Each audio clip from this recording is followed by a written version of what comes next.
আপনি নির্বাচন ডিসেম্বরের মধ্যে করতে বাধাটা কোথায়? আপনারাই যা বলতেছেন তাতেই তো কোনো বাধা নাই, তাই না? এখন যদি বলেন যে না আরো দেরি করতে হবে, তাহলে কারণটা তো তাকেই বলতে হবে যে কেন করতে হবে। বাংলাদেশে কোনো শক্তি কোনো ষড়যন্ত্র করে তাকে ঠেকাতে পারবে আমি বিশ্বাস করি না।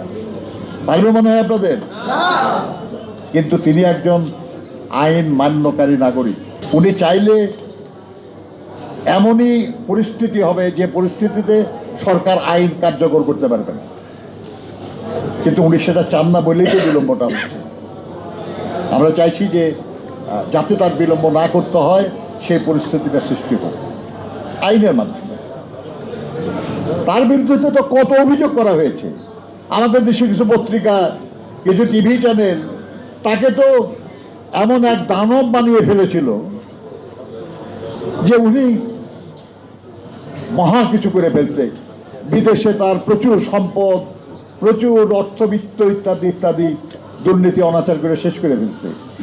2 বছর 1-11 সরকার ছিল, যারা ছিল শেখ হাসিনার আন্দোলনের ফসল।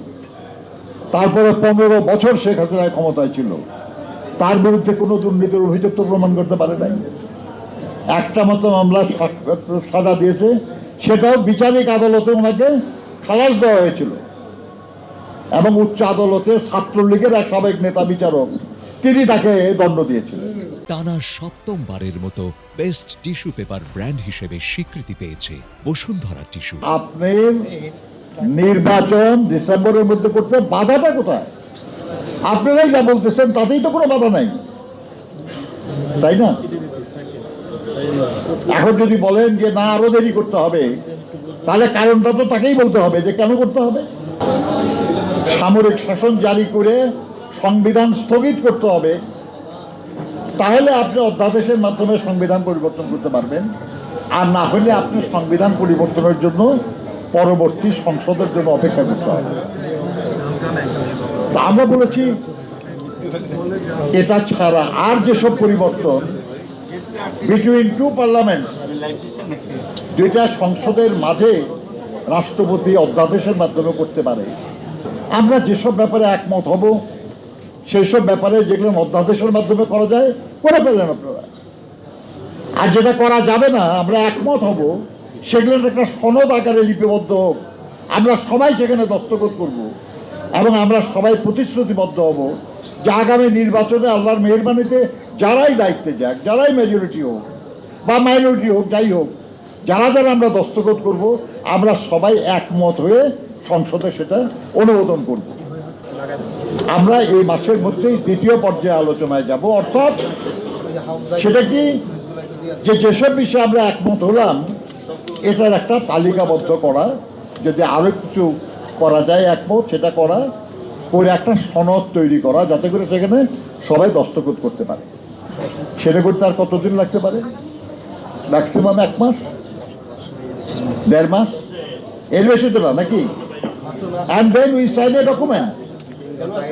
আমরা একটা সনদে দস্তখত করলাম। এর মধ্যে যেগুলো অধ্যাদেশের মাধ্যমে পূরণ করা সম্ভব, কয়েকদিনের মধ্যে সেসব অধ্যাদেশ জারি হতে পারে। আর যেগুলো সম্ভব না সেগুলো পরবর্তী পার্লামেন্টে আমরা উপস্থাপন করার জন্য তো একমত হলাম। তাহলে তা তো বলতেছেন না তারা। এখন কারণ যদি গোপন থাকে যে আপনার সংগঠিত হতে একটু সময় লাগবে, কিংবা আপনি কারো কারোর সঙ্গে একটু জোটের চেষ্টা করতেছেন, সেই জোটটা বানানোর জন্য একটু সময় লাগবে। এই ভাই, আপনি ক্ষমতায় যাওয়ার স্বার্থে আপনি সংগঠিত হওয়া বা আপনি জোট বানানো ইত্যাদি করার জন্য যে সময়, ওইটা নেওয়ার জন্য গত 17 বছর ধরে যারা তার গণতান্ত্রিক অধিকার প্রয়োগের অধিকার থেকে বঞ্চিত হয়ে আছে, আবার যে তরুণ প্রজন্ম আজ পর্যন্ত ভোটই দিতে পারে নাই, এবং দেশে একটা নির্বাচিত সরকার কায়েম হওয়ার মাধ্যমে দেশের রাজনীতি, দেশের অর্থনীতি, যে সমাজ আরো সংগঠিত এবং সক্ষম হওয়ার যে সুযোগ, সেটা থেকে বঞ্চিত রাখবেন, এটা কি যুক্তিসঙ্গত?